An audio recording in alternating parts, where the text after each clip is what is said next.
Muy bien, pues ya de regreso en esta conversación con el cuento, empezamos con el punto de partida, que es el humor negro, y que es, bueno, yo creo una interesante mezcla entre humorismo, que causa risas, y el dolor, que en todo caso causa lágrimas. Se podría decir entonces que el humor negro es una especie de risa que encierra dolor o que es provocada por él. Nietzsche dijo que el hombre sufre tan terriblemente en el mundo que se ha visto obligado a inventar la risa.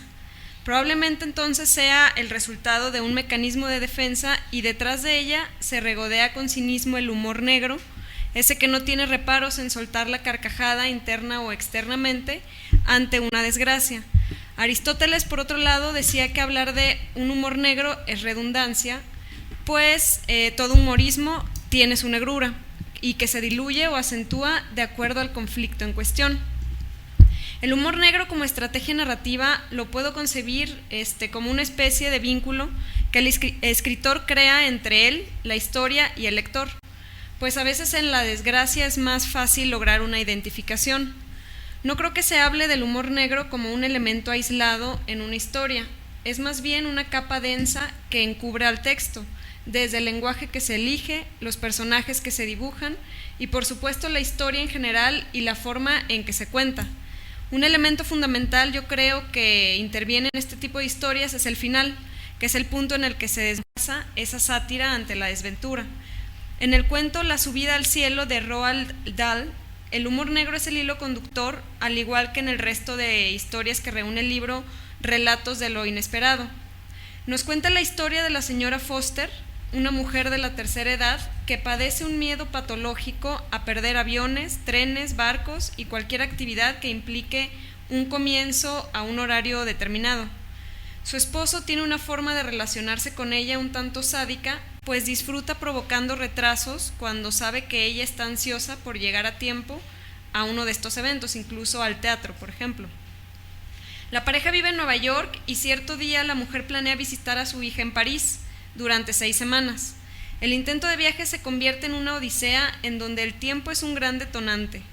El esposo juega a retrasarla para su divertimento personal, siempre de forma sutil y hasta cierto punto respetuosa, pero también con un grado de gozo.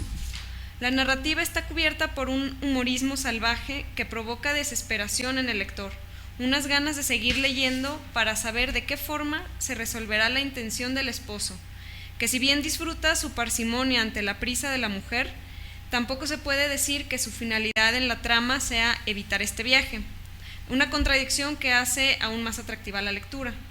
La mujer logra llegar al aeropuerto, pero debido al mal clima el vuelo se pospone 24 horas, de modo que debe regresar a casa. A la mañana siguiente la odisea se repite, aunque con circunstancias distintas que no lo hacen un cuento monótono. El coche que la llevará a ella al aeropuerto deberá darle a él un aventón al club. Como en toda buena comedia, algunos gags del esposo se repiten, solo que en esta ocasión la variante es que al ver que él tarda tanto y que el tiempo ya está encima, la mujer por primera vez toma una decisión acorde a su obsesión y que va en contra del dominio del esposo, a quien deja para que éste tome taxi por cuenta propia, y ella se va.